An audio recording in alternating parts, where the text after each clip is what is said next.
Hey guys, Austin and Garth here with Park Place, and what we're going to be talking to you today about is something that's kind of exciting.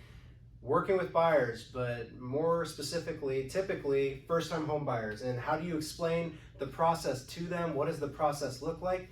You might be a new agent yourself and you're just trying to think, I don't even know how to articulate this to another human being properly. I didn't for my first year and a half in the business because I was terrible. But hey, we put together a presentation. We're about to walk you through it, how we explain the buying process to buyers in a presentation format.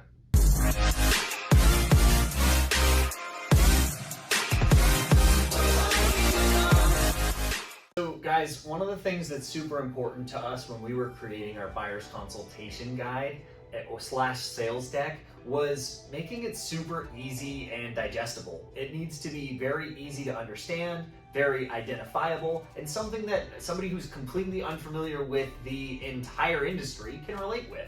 So what we did is we broke it down into just a few steps and we make them fairly broad strokes so it's easily understood and bite-sized so that they don't feel overwhelmed and that we can give them all the pertinent information they need during the contract. So the first step of buying a home is actually just getting a pre-approval. We're going to connect you with a lender or two if you don't already have one, and if you do have one, great. We'll talk to them, make sure that they know what they're doing and have your back in that way. But if you don't, we're going to connect you with a couple good ones that you can talk to. And what they're going to ask you for is some pay stubs, some tax information, if you have any car payments or student loans or credit card recurring payments. And from that, they're going to figure out exactly what your payments are going to be at your prices that you're looking to buy and exactly how much you can afford.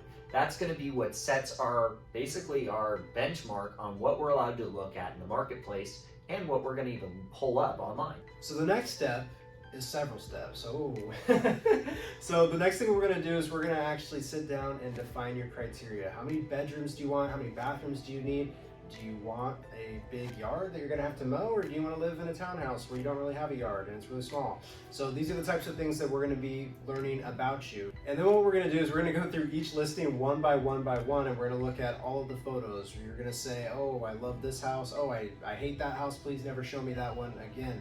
And we're going to start to narrow down the homes, and we're going to start to put together a good list. But as you probably have already learned by now, Photoshop is impressive these days, and you got to actually get out there and look at the homes in person. And so that's what we're doing next. We've identified the list of homes that you have some interest in on the surface. Now we're going to go get out to each of these homes and we're going to go tour them in person. And eventually, it might not happen on the first time we submit an offer, as depending on the market that you're in, but after a while we are going to get a home pending under contract. Now you might think, what the heck happens once we go under contract? There's like 500 steps involved, right? Well, yeah, on our end there are, but on your end you only have to remember a few key things, and the first one is going to be your earnest money, and that usually amounts to be about 1%, sometimes 2% if you want to be really aggressive in the marketplace because there's multiple offers, and that's basically placed as a good faith payment to say that you'll honor the contract and abide by the contract. And oftentimes how we'll explain it to a buyer is that it operates similar to a security deposit, because effectively you get to use that for your down payment or your closing costs, and you really only lose it if you mess up or you do something wrong. And our goal as your agent or your broker is to make sure that we protect your earnest money using different addendums and contingencies that basically will protect it. If we have an inspection and we decide that the house is falling down and you don't want to buy the house, clearly we don't want you losing your earnest money for that, so we put in an inspection contingency. So every contingency or addendum we add to the purchase and sale agreement is actually going to be a way of protecting your earnest money. Okay, so you deposited your earnest money, and that was the first time that you actually got money out of your pocket inside of this transaction, and typically within just a couple days of going under contract. Now what's next? Oh, it's doing a home inspection. Listen, you're now pending on this house, you're super excited about it, but in most cases, you're probably gonna wanna get a home inspection done. This is where we're gonna have a licensed person, a licensed home inspector, come out to the property. They're gonna check things like the attic, the crawl space. They are gonna do some weird stuff in weird parts of the house, and you're like, what are they doing? I don't even know, but they're checking to see if anything's broken. And to be honest with you, what are home inspectors known for? Giving long lists of things that can be done for $20 over the weekend. So it's kind of our job to help identify what are the serious things that we need to be having a discussion about, and then forget about the little tiny things, because we don't want to submit a long laundry list of items that need to be completed to the seller. That's going to make things go a lot worse and ultimately make for a bad transaction. And bonus points, if you're in a hot market or you're in a hot price point, you might want to consider doing a pre-inspection. Just know that when you're doing those up front, because you're probably going to have to waive the inspection, in other words, not do one after you go under contract with the seller, that means you're going to have to do it before you even submit your offer, meaning clearly you're risking some money. If they don't choose your offer, you wasted some money there. But if you want the peace of mind and you're in a market or in a price point that really just requires that sort of situation, it's something you should really look into and consider. Now we're to the big one. The most expensive part of the transaction, unless of course your VA zeroed down. Okay, now there's it used to be the most expensive guaranteed part of the transaction, but now, by the way, as if you're a buyer out there, there are so many programs to get you into the house for 0 to 5%. That it's so common these days that almost the average person is putting down about 5% anyways. So, but anyways, I digress. It is usually the most expensive part of the transaction, and what's happening is you're putting down a portion of the price of the house to the lender to say in good faith that you're going to pay the loan. And what you're doing is you're really just baking in equity for the lender if for whatever reason you stop paying and they have to kick you out. And that's why the more you give them up front, the better of an interest rate they're going to give you, because they're taking a smaller risk. Because I'll give you an example. If I put 20% down on a home and they have to repossess the home, let's say 4 months later, 5 months later, because I never make a payment, at least they can sell it and make money. They actually get to make money from selling it because they get to keep that 20%. Now, if I put 3% down on a home and I don't make any mortgage payments for the first 6 months, and then they have to sell that home, it's gonna cost them like 10% to sell the home. So what are they gonna do? They're gonna lose money to have to sell the home because you never paid your payments. That's why, and most people don't understand this, but that's why if you can get your down payment to 10%, there's a massive price break on the interest rates versus even 9%, because it solidifies that if the lender has to sell the home from a quick delinquency, that they're not going to go negative.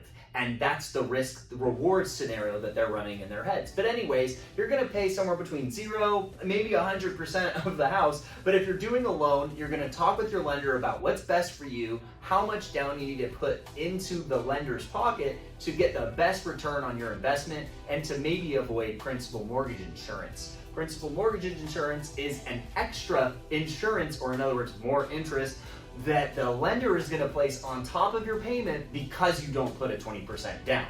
Now, some types of financing don't allow you to get rid of principal mortgage insurance. Other types do once you have a 20% equity stake. Let's say you put 10% down and you have principal mortgage insurance. When the house rises by another 10% in value, now you do have 20% equity in your home, and you can apply to get rid of that principal mortgage insurance, for example, on a conventional loan. But if it's an FHA loan, that might not be the case depending on when you actually solidified the loan. So those are all things to actually talk to your lender about, and to figure out if those are something you want to do or not want to do, and just figure all that out while you're in the pre-qualification phase in the very beginning, and you'll know what you're going to bring to the table at the end from that conversation. Now, I don't know about you, but this was always the hardest one for me to explain. And this is like the one slide that I literally could not explain for the first year and a half in the business. And I think I'm dead serious. I mean, it's just how it happened. What are closing costs? They're closing costs because you have to pay them. Yeah, I was like, I don't know what they are, unfortunately. But anyways, what we're going to be talking about right now is like the easiest way to explain them. So closing costs are the costs that are associated with with purchasing a house. It turns out that there's a lot of costs involved to buying a house. These are going to include things, in most cases, if you're getting a loan, like your loan origination fee. I mean, this can sometimes be what, 1%, 1.5%, depending on the lender that you're working with. So that's going to take up a good portion of the closing costs right there. So typically, depending on the price of the home that you're working at, you might be somewhere in that 1.5 if it's a more expensive property, 1.5%, up to tops probably about 3% would be right about the tops. We've never really seen it that much higher than that.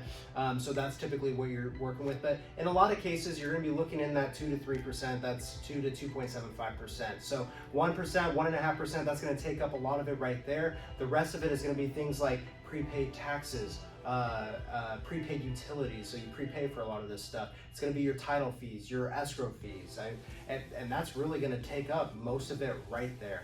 So to recap, guys, there's only a few costs involved in actually buying a house. There's the earnest money you're going to put up, 1-2%. There's a home inspection that you're going to pay for, probably about $500, of course, give or take based on the market, and if you want a pest inspection or site inspections. Then there's going to be the down payment, whatever percentage you choose to put down with your lender, which is ever best for your situation. And then there's the closing costs, which are usually going to amount to be about 2 to 3%. So how that basically breaks out is the 1% you get back on earnest money anyways. And so you just allocate that towards your closing costs and forget about it, right? So basically you can pretend that you have to put 2% down plus your down payment plus $500, and that's about how much you're gonna have to bring to the table. To give you a quick scenario, if you had a $400,000 house, the down payment was 10%, let's say, that's $40,000. You would put $4,000 in as earnest money. The $4,000 could be allocated towards closing costs. That would be about, let's say, for 3% for easy math purposes, that would be $12,000. That $4,000 would be allocated to the $12,000. If you add the $12,000 to the $40,000, you have $52,000, and you would have $500 for your inspection. So you would bring $52,500 as a total to get 10% down on a $400,000 house. And that would pay for everything in the entire process. So one of the things that we learned pretty early on is that it's nice to get buyers to sign buyer agreements with us. Really not necessarily so that we can just keep them tied up in contracts and hold them liable and all that kind of stuff, but more just to get a commitment that they are willing to sign on the dotted line that they want to work with you and have you represent them. That way you know, because if you've been a buyer's agent for a while or worked with many buyers in your career, you know that they take up a lot of time. And you're going to look at tons of houses in many cases, and if the market's really competitive, you might not win that often. It can get really crazy. I mean, it gets crazy for everybody. So what we like to do is have our buyers sign agreements so that we know that we're going to be spending time on them, and at the end of the day, we're going to be getting that closing. And we found that one of the easiest ways to make this a super chill, super easy, super fun process is we go through our presentation like what we just got done going through, and then here at the end of the presentation, we build up a little bit of value about who we are, what we do, and what we're going to be bringing to the table, so that after we go through that process, we can easily ask them for exactly what we want, which is for them to sign a buyer agreement with us. Yeah, and now each of you are going to have a slightly different sales tactic. Maybe you're really good at relationship skills, and your main thing is you love to have dinners with people, and your goal is to say, look, every time we go on tour, we're going to go to dinner together. I don't know what your thing is. That's sweet. A lot. That'd be sweet. I might use you. I would use you. Exactly. I like a dinner. But for us, we say, hey, we'll tour you as many places you want. We're great negotiators. We're great at contracts. We build value that way. But every agent, all of you are going to want to build value in a slightly different way based on your personality, your skill set, what you're best at. And remember, you have to hone in on what you're best at, because at the end of the day, you're competing with the best agent in your entire marketplace. And remember that every time you're in front of a client, you are competing with the #1 agent in your marketplace. And to win that client, you have to portray yourself as better than them.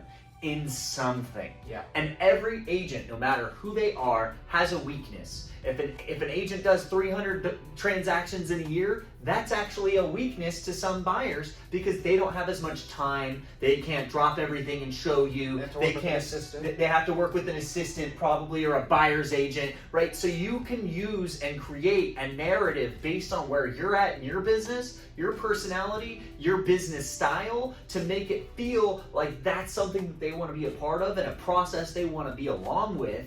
And once they agree with the sales, ladder that you took them through and the value that you've shown them, then it's going to be very easy to get them to sign the buyer's agency agreement. And that's, at the end of the day, the whole point of the initial buyer's consultation. I mean, that's the whole point, right? Yeah. So in this slide, what we're doing is we're just building up value. What are we bringing to the table? And then on the next slide, we're going to be actually asking for them to sign our buyer agreement. So then what we like to say is that the best part about this whole thing when you're buying a house is that you get full representation and you don't have to pay a dime for it. This is something that the seller is going to be compensating us at closing. So basically, after we say that, we say, you want to work with us? And then we ask them to sign the buyer agreement, and I've never had them say no.